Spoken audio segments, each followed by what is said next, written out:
नमस्कार दोस्तों, आज हम वट सावित्री व्रत के बारे में बताएंगे।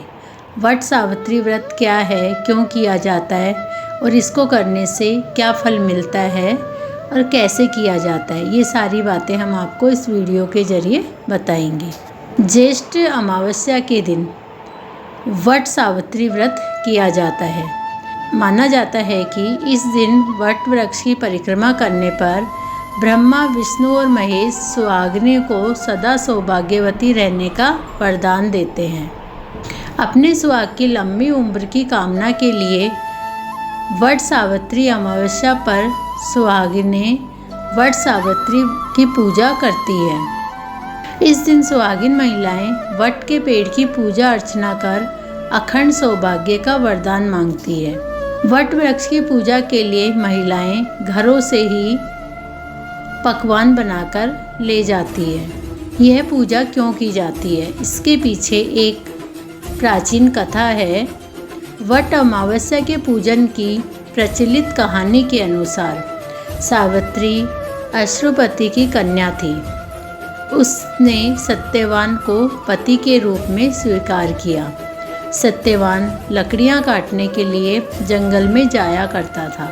सावित्री अपने अंधे सास ससुर की सेवा करके सत्यवान के पीछे जंगल में चली जाती थी। एक दिन सत्यवान को लकड़ियां काटते समय चक्कर आ गया और वह पेड़ से उतरकर वट वृक्ष के नीचे बैठ गया।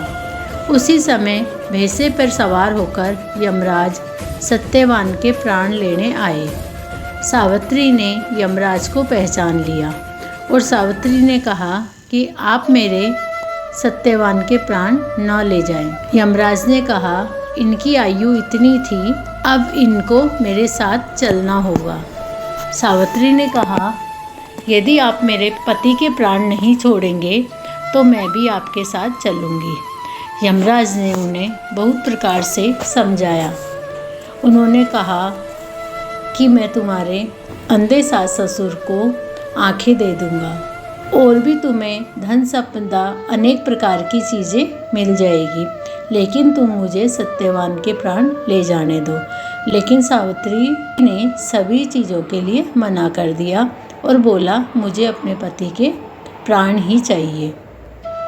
यमराज के बहुत मना करने पर भी सावित्री वापस नहीं लौटी।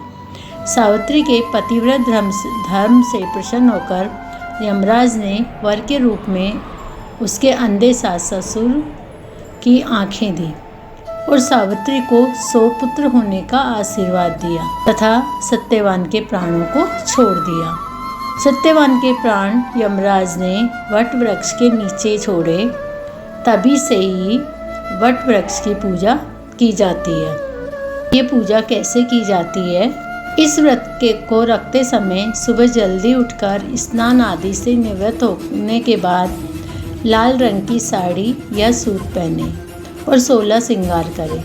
उसके बाद पूजा की थाली तैयार करें, जिसमें धूप, पुष्प, दीप, घी, रोली, अक्षत, सुहाग का सामान, भीगे हुए चने, फल, कच्चा सूत, बरगद की कपोले आदि रखें। इसके अलावा एक पात्र में जल भी रखें।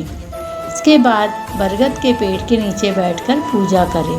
सबसे पहले पेड़ को जल अर्पित करें। उसके बाद धूप, दीप, पुष्प, रोली, अक्षत, फल और सुहाग का सामान चढ़ाएं। इसके बाद कच्चा सूत लपेटते हुए बरगद के पेड़ की 7 बार परिक्रमा करें। फिर पेड़ के नीचे बैठकर सत्यवान और सावित्री की कथा सुनें। इसके बाद अपने पति की लंबी आयु और अखंड सौभाग्य को प्राप्त करने की कामना करें।